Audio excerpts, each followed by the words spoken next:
Selamat berjumpa khususnya siswa SMU. Bumi adalah bagian dari jagat raya yang penuh misteri. Untuk menguak misteri alam semesta, diadakanlah penerbangan angkasa luar dengan menggunakan pesawat antariksa. Selain itu, penerbangan angkasa luar juga bertujuan untuk mengorbitkan satelit.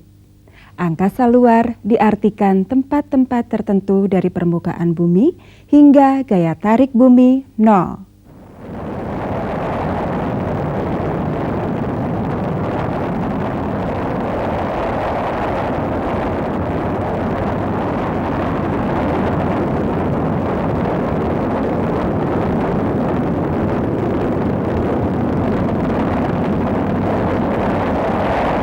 Agar pesawat antariksa dapat melepaskan diri dari gaya tarik bumi, pesawat tersebut memerlukan roket peluncur.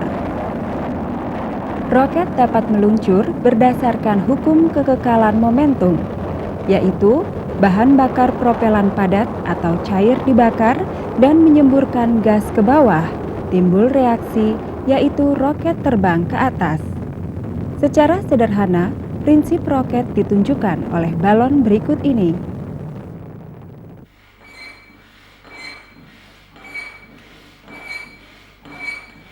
Ketika ikatan balon dilepas, balon terbang ke atas akibat tiupan gas ke bawah.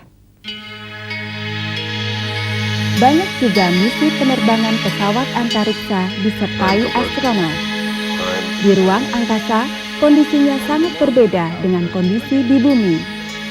Dalam penjelajahannya di luar angkasa, astronot akan sering mengalami kondisi tanpa bobot.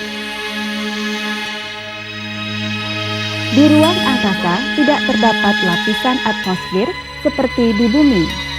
Oleh sebab itu, astronot dilengkapi pakaian khusus yang memungkinkan astronot berada pada kondisi seperti kondisi di bumi.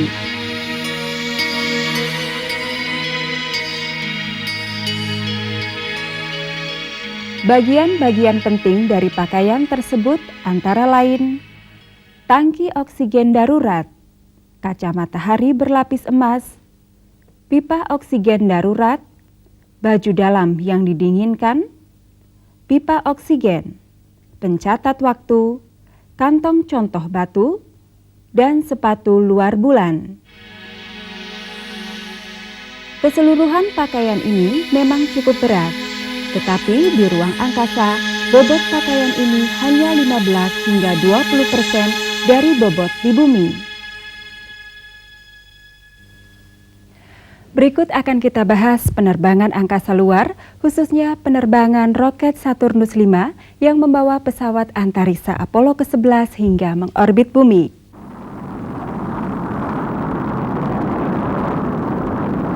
Pesawat antariksa yang pertama sekali dapat mendarat di bulan yaitu Apollo ke-11. Pesawat antariksa Apollo ke-11 menggunakan roket peluncur Saturnus 5. Roket Saturnus 5 terdiri dari 3 tahap, yaitu tahap pertama, tahap kedua, dan tahap ketiga. Roket Saturnus 5 diluncurkan dari Tanjung Canaveral, Florida, Amerika Serikat pada tahun 1969.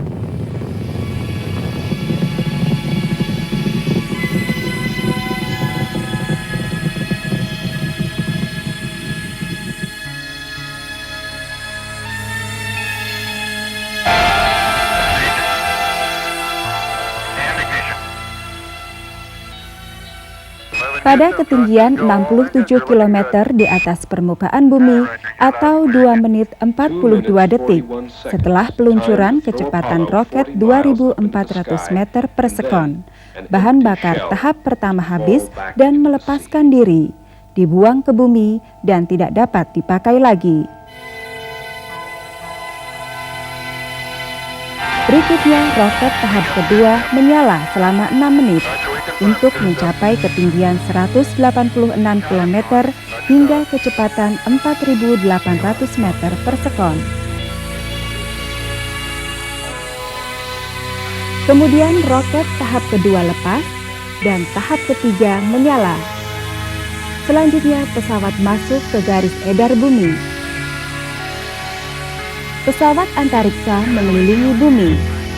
Selanjutnya, pesawat meninggalkan garis edar bumi menuju garis edar bulan. Dan pesawat mengelilingi bulan.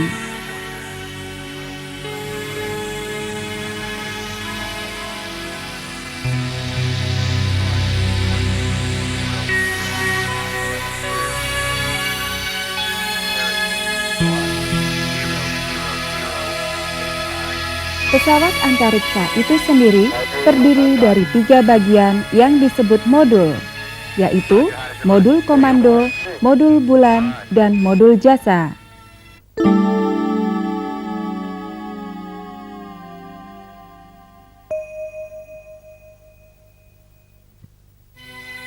Setelah pesawat mengorbit, modul bulan yang diisi 2 astronot Neil Armstrong dan Edwin Aldrin melepaskan diri dari modul komando dan mendarat di bulan.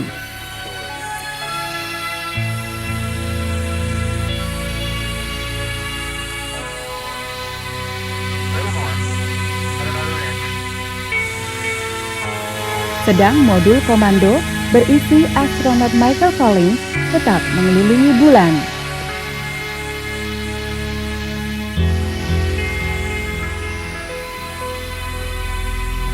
Ini adalah astronot Apollo ke-16, John Young, saat memberi hormat kepada bendera Amerika Serikat di bulan.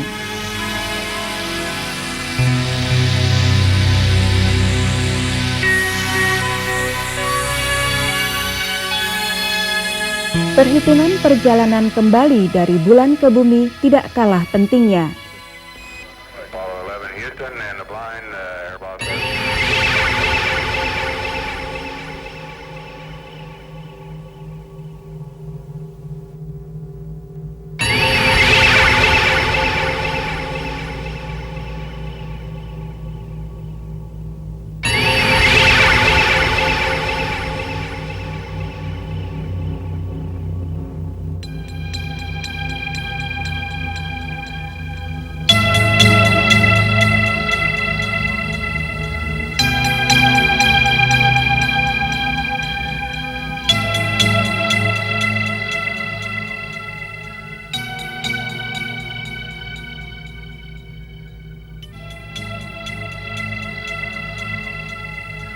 Setelah misi pendaratan selesai, kedua astronot memasuki modul bulan dan lepas landas dan bergabung kembali dengan modul komando.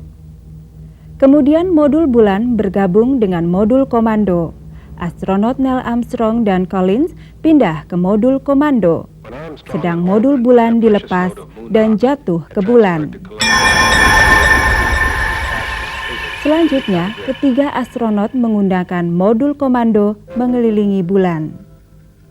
Modul komando meninggalkan garis edar bulan menuju garis edar bumi. Tepat sebelum memasuki atmosfer bumi, modul komando memisahkan diri dari modul jasa. Modul komando memasuki lapisan atmosfer bumi dan memiringkan pelindung ke arah bumi.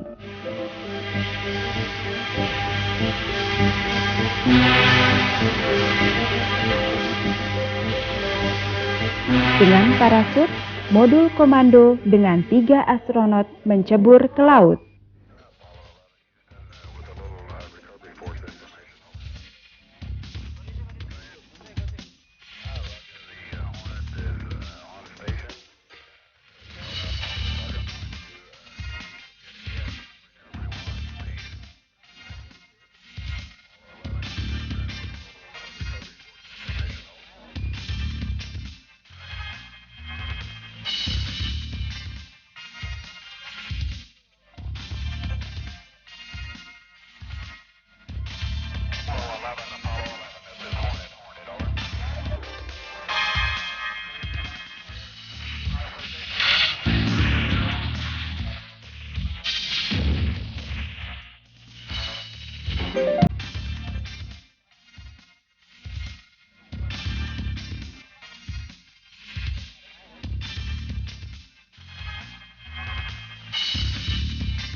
Para siswa, tadi kita telah melihat tahapan-tahapan penting perjalanan pesawat Apollo ke-11.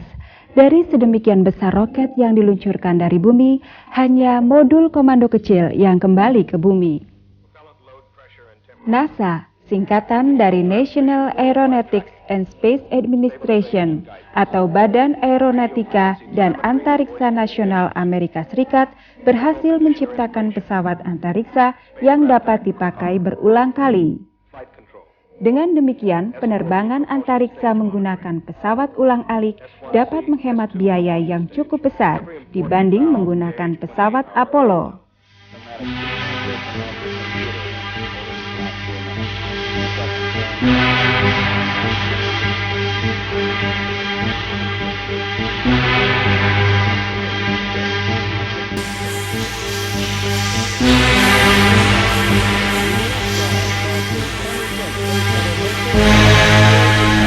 Pesawat ulang-alik antariksa atau Space Shuttle diluncurkan oleh dua roket pendorong. Roket pendorong membawa pesawat hingga ketinggian 50 km. Sesudah itu, kedua roket melepaskan diri dari pesawat dan jatuh ke bumi menggunakan parasut. Kedua roket pendorong ini dapat digunakan lagi untuk misi berikutnya. Setelah ketinggian kira-kira 1000 km, tangki bahan bakar lepas dan pesawat ulang-alik mengorbit bumi. Tangki bahan bakar ini tidak dapat digunakan lagi. Demikian tadi para siswa, pembahasan kita mengenai tahapan-tahapan penerbangan pesawat Apollo dan pesawat ulang-alik. Berikut adalah rangkuman pembahasan kita. Untuk meluncurkan pesawat antariksa lepas landas dari bumi, diperlukan tenaga yang besar. Oleh sebab itu, pesawat didorong dengan bantuan roket.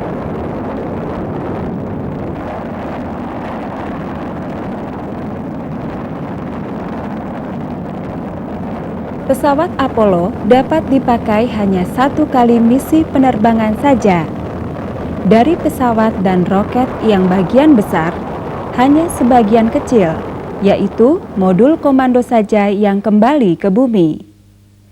Sedang pesawat ulang-alik dapat dipakai berulang kali.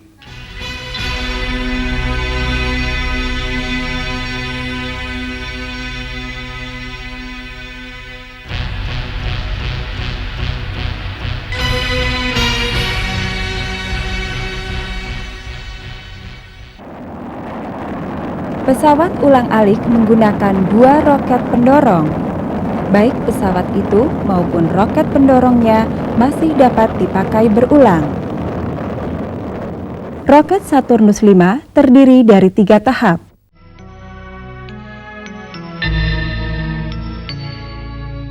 Bagian-bagian penting dari pakaian antara lain